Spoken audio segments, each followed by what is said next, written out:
ओम शांति। 18 जून 2024। बाबा के महावाक्य।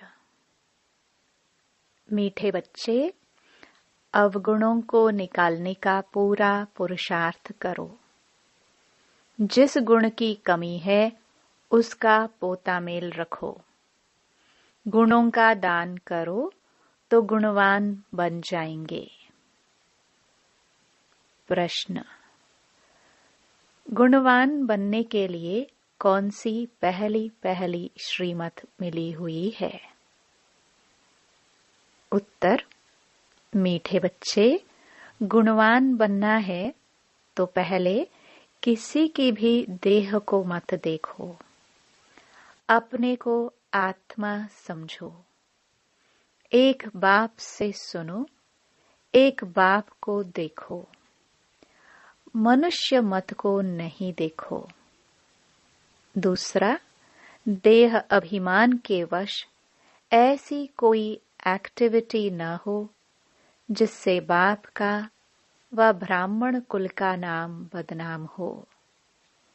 उल्टी चलन वाले गुणवान नहीं बन सकते। उन्हें कुल कलंकित कहा जाता है। ओम शांति। बाप दादा के हाथ में मोतिये के फूल थे। बाबा साक्षात्कार कराते ही ऐसा खुशबूदार फूल बनने का है। बच्चे जानते हैं हम फूल बने थे जरूर।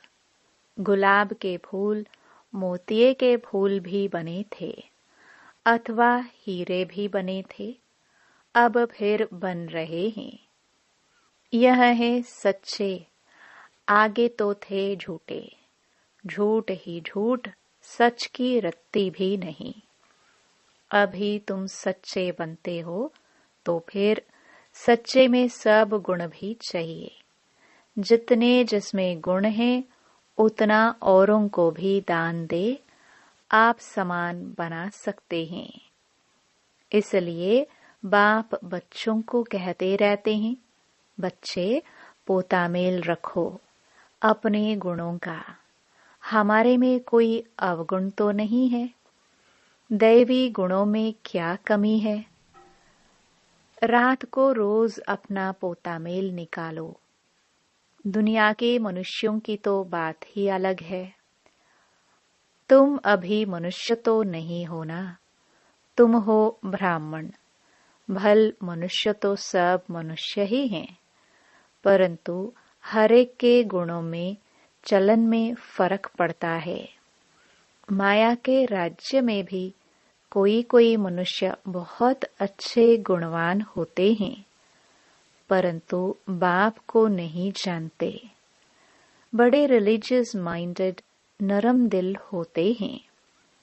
दुनिया में तो मनुष्यों के गुणों की वैरायटी है, और जब देवता बनते हैं तो दैवी गुण तो सब में हैं।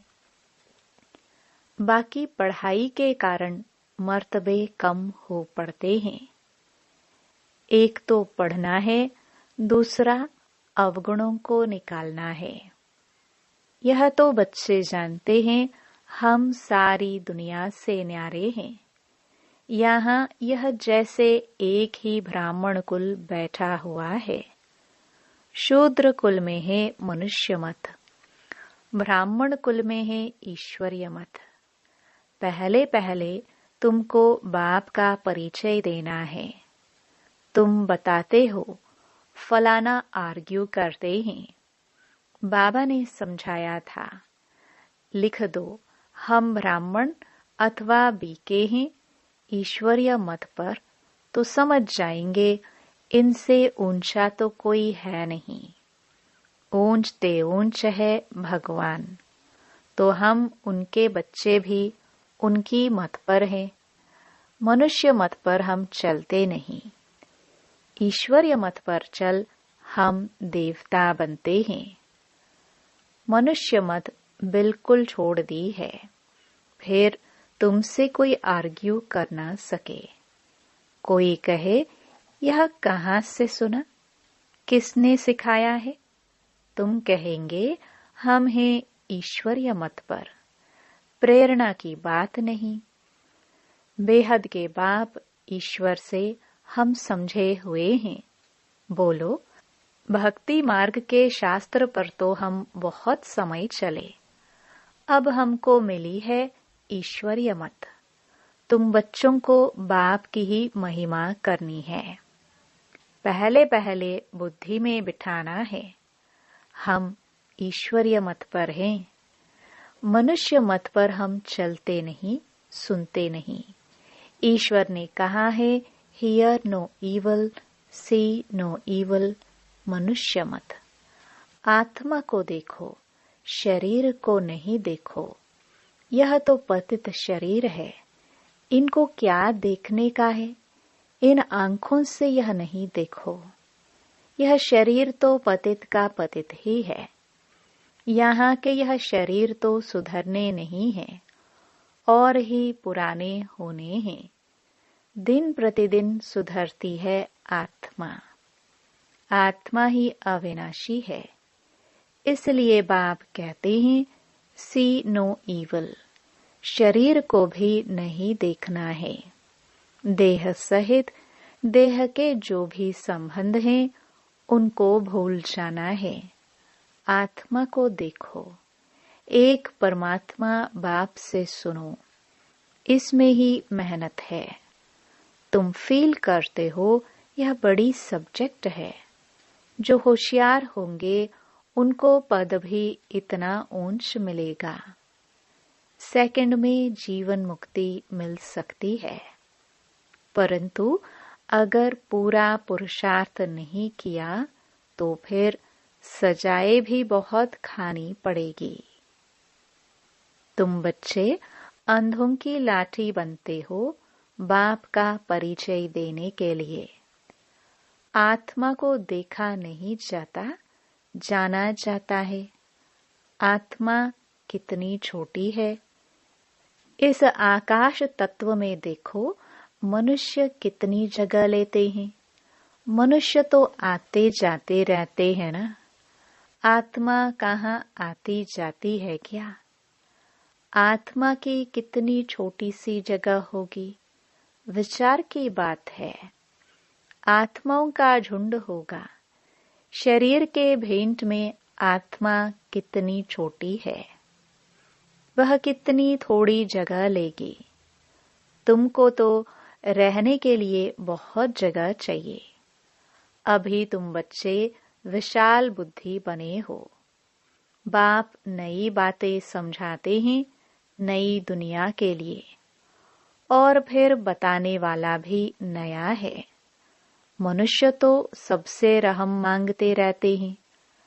अपने में ताकत नहीं है जो अपने पर रहम करे। तुमको ताकत मिलती है। तुमने बाप से वर्षा लिया है और कोई को रहम दिल नहीं कहा जाता है। मनुष्य को कभी देवता नहीं कह सकते हैं। रहम दिल एक ही बाप है जो मनुष्य को देवता बनाते हैं। इसलिए कहते हैं, परमपिता परमात्मा की महिमा अपरम अपार है, उसका पारावार नहीं। अभी तुम जानते हो, उनके रहम का पारावार नहीं है। बाबा जो नई दुनिया बनाते हैं, उसमें सब कुछ नया होता है। मनुष्य, पशु, पक्षी सब सतो प्रधान होते हैं। बाप ने समझाया है, तुम ऊंच बनते हो तो तुम्हारा फर्नीचर भी ऐसा ऊंच ते ऊंच गाया हुआ है। बाप को भी कहते हैं, ऊंचे ते ऊंचा, जिससे विश्व की बादशाही मिलती है। बाप साफ कहते हैं, हम हथेली पर बहिश्त ले आता हूँ। वो लोग हथेली से केसर आदि निकालते हैं। यहाँ तो पढ़ाई की बात है। यह है सच्ची पढ़ाई। तुम समझते हो हम पढ़ रहे हैं, पाठशाला में आए हैं। पाठशालाएं तुम बहुत खोलो तो तुम्हारी एक्टिविटी को देखे। कोई फिर उल्टी चलन चलते हैं तो नाम बदनाम करते हैं। देह अभिमान वाले की एक्टिविटी ही अलग होगी। देखेंगे ऐसी एक्टिविटी है तो फिर जैसे सब पर कलंक लग जाता है। समझते हैं इनकी एक्टिविटी में तो कोई फर्क नहीं है, तो गोया बाप की निंदा कराई ना। टाइम लगता है, सारा दोष उस पर आ जाता है। मैनर्स बहुत अच्छे चाहिए। तुम्हारे एक्टर्स बदलने में कितना टाइम लगता है। तुम समझते हो कोई कोई के कैरेक्टर्स बहुत अच्छे फर्स्ट क्लास होते हैं, वह दिखाई भी पड़ेंगे। बाबा एक एक बच्चे को बैठ देखते हैं, इनमें क्या खामी है जो निकलनी चाहिए। एक एक की जांच करते हैं। खामियां तो सब में हैं, तो बाप सबको देखते रहते हैं, रिजल्ट देखते रहते हैं। बाप का तो बच्चों पर लव रहता है ना। जानते हैं इनमें यह खामी है, इस कारण यह इतना ऊंच पद पा नहीं सकेंगे। अगर खामियां नहीं निकली तो बड़ा मुश्किल है, देखने से ही मालूम पड़ जाता है। यह तो जानते हैं अभी टाइम पड़ा है। एक एक की जांच करते बाप की नजर एक एक के गुणों पर पड़ेंगी। पूछेंगे तुम्हारे में कोई अवगुण तो नहीं है। बाबा के आगे तो सच बता देते हैं। कोई कोई को देह अभिमान रहता है तो नहीं बताते हैं। बाप तो कहते रहते हैं आपे ही जो करे सो देवता। कहने से करे वह मनुष्य, जो कहने से भी न करे। बाबा कहते रहते हैं जो भी खामियां हैं इस जन्म की वह बाप के आगे आपे ही बताओ। बाबा तो सबको कह देते हैं, खामियां सर्जन को बतानी चाहिए। शरीर की बीमारी नहीं, अंदर की बीमारी बतानी है। तुम्हारे पास अंदर में क्या क्या आसुरी ख्यालात रहते हैं, तो इस पर बाबा समझाएंगे। इस हालत में तुम इतना ऊंच पद पा नहीं सकेंगे।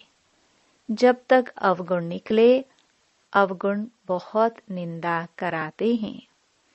मनुष्यों को वहम पड़ता है, भगवान इनको पढ़ाते हैं।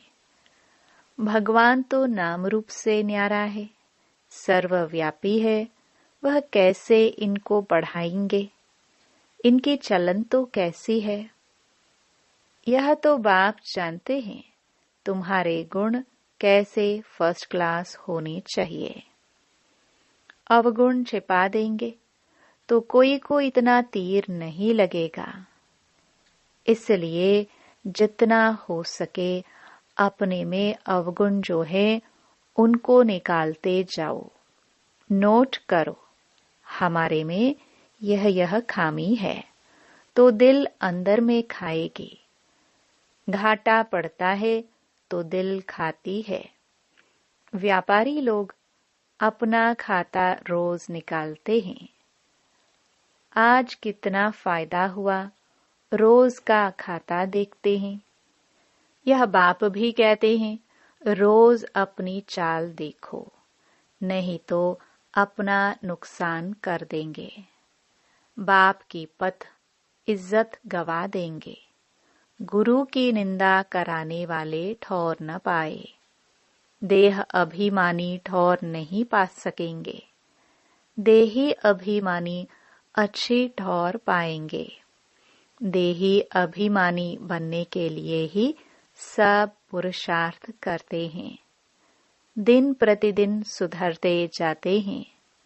देह अभिमान से जो कर्तव्य होते हैं उनको काटते रहना है। देह अभिमान से पाप जरूर होता है, इसलिए देही अभिमानी बनते रहो। यह तो समझ सकते हो, जन्मते ही राजा कोई होता नहीं। देही अभिमानी बनने में टाइम तो लगता है ना। यह भी तुम समझते हो। अभी हमको वापस जाना है। बाबा के पास बच्चे आते हैं। कोई 6 मास बाद आते, कोई 8 मास बाद भी आते हैं। तो बाबा देखते हैं इतने समय में क्या उन्नति हुई है। दिन प्रतिदिन कुछ सुधरते रहते हैं या कुछ दाल में काला है। कोई चलते चलते पढ़ाई छोड़ देते हैं। बाबा कहते हैं, यह क्या भगवान तुमको पढ़ाते हैं भगवान भगवती बनाने। ऐसी पढ़ाई तुम छोड़ देते हो। अरे, वर्ल्ड गॉड फादर पढ़ाते हैं, इसमें एब्सेंट। माया कितनी प्रबल है। फर्स्ट क्लास पढ़ाई से तुम्हारा मुख मोड़ देती है। बहुत हैं जो चलते रहते हैं, फिर पढ़ाई को लात मार देते हैं। यह तो तुम समझते हो। अब हमारा मुंह है स्वर्ग तरफ, लात है नरक तरफ। तुम हो संगम युगी ब्राह्मण। यह पुरानी रावण की दुनिया है। हम वाया शांति धाम, सुख धाम तरफ जाएंगे। बच्चों को यही याद रखना पड़े। टाइम बहुत कम है। कल भी शरीर छूट सकता है। बाप की याद नहीं होगी तो फिर अंतकाल। बाप समझाते तो बहुत हैं। यह सब गुप्त बातें हैं।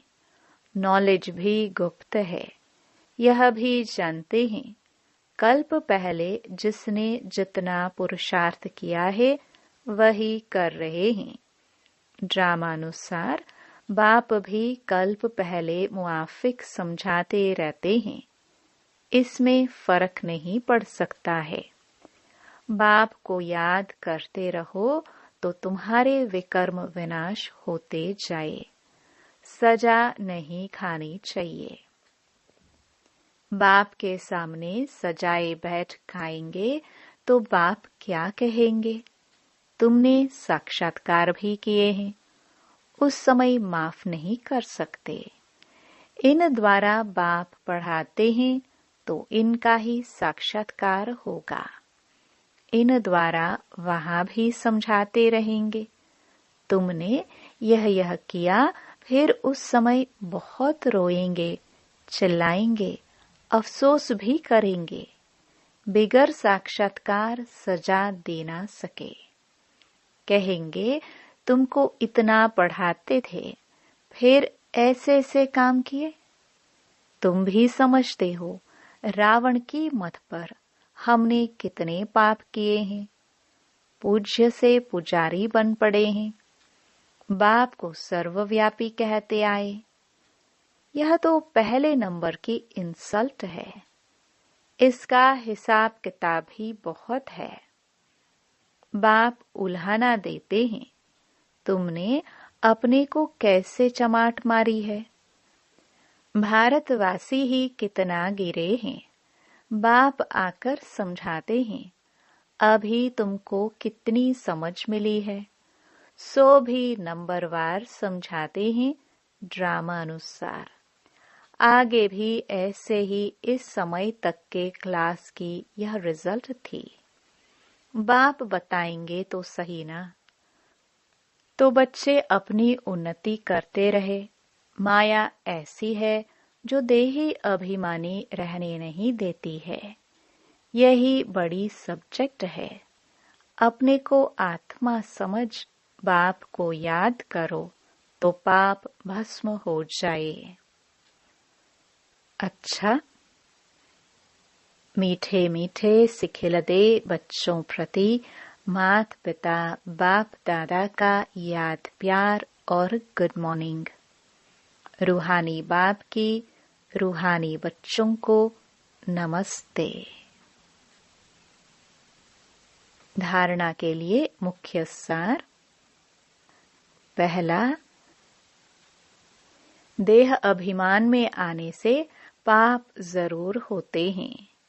देह अभिमानी को ठौर नहीं मिल सकती, इसलिए देही अभिमानी बनने का पूरा पुरुषार्थ करना है। कोई भी कर्म बाप की निंदा कराने वाला न हो। दूसरा, अंदर की बीमारियां बाप को सच सच बतानी है, अवगुण छिपाने नहीं है। अपनी जांच करनी है कि मेरे में क्या क्या अवगुण है। पढ़ाई से स्वयं को गुणवान बनाना है। वरदान, हद की रॉयल इच्छाओं से मुक्त रह सेवा करने वाले निस्वार्थ सेवाधारी भव। जैसे ब्रह्मा बाप ने कर्म के बंधन से मुक्त न्यारे बनने का सबूत दिया, सिवाय सेवा के स्नेह के और कोई बंधन नहीं। सेवा में जो हद की रॉयल इच्छाएं होती हैं, वह भी हिसाब किताब के बंधन में बांधती हैं। सच्चे सेवाधारी इस हिसाब किताब से भी मुक्त रहते हैं।